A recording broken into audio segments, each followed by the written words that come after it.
அன்பு நண்பர்களுக்கு டாக்டர் சர்வானந்தாவின் இனிய வணக்கங்கள். உணவை போற்றுவோம், உடலை போற்றுவோம்.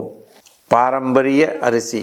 நம்முடைய முன்னோர்கள் இந்த உடல் நலமாக இருப்பதற்காக அற்புதமான உணவு வகைகளை கண்டுபிடித்து கொடுத்து விட்டு சென்றிருக்கிறார்கள். அந்த வகையிலே இன்றைக்கு நாம் பாரம்பரிய அரிசி வகைகளில் ஒன்றான தூயமல்லி அரிசியை நாம் காணப்போகின்றோம்.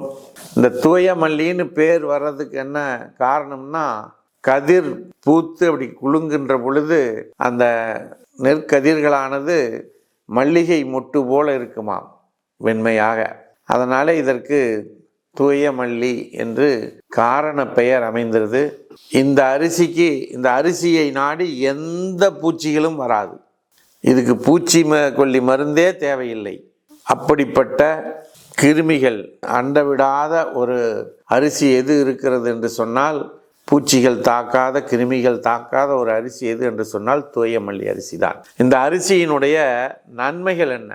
நம் உடலிலே இருக்கக்கூடிய நரம்பு மண்டலத்தை திடப்படுத்துவதற்கும் வலுப்படுத்துவதற்கும் தொடர்ந்து சக்தியோட்டத்தோடு இருப்பதற்கும் இந்த தூயமல்லி அரிசி பயன்படுகிறது.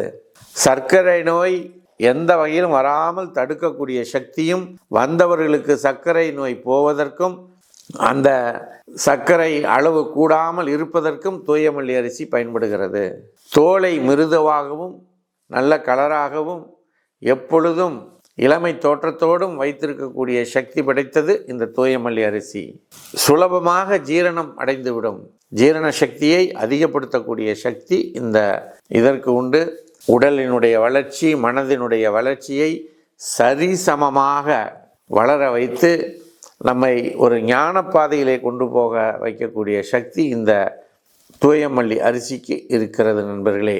இதோடு மட்டுமல்ல, நம்முடைய உடல் எப்பொழுதும் சுறுசுறுப்பாகவும் எந்த விதமான கோளாறுகளும் இல்லாமல் இயங்குவதற்கு உடலினுடைய உள் உறுப்புகள் சரியாக இயங்க வேண்டும்.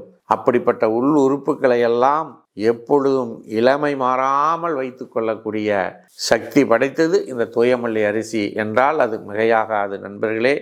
இந்த தூயமல்லி அரிசியை பயன்படுத்தி நாம் உடல் ஆரோக்கியமும் மன ஆரோக்கியமும் பெறுவோமாக என்று கூறி, வாய்ப்பளித்த சர்வம் யூடியூப் சேனலுக்கு நன்றி கூறி விடைபெறுகிறோம்.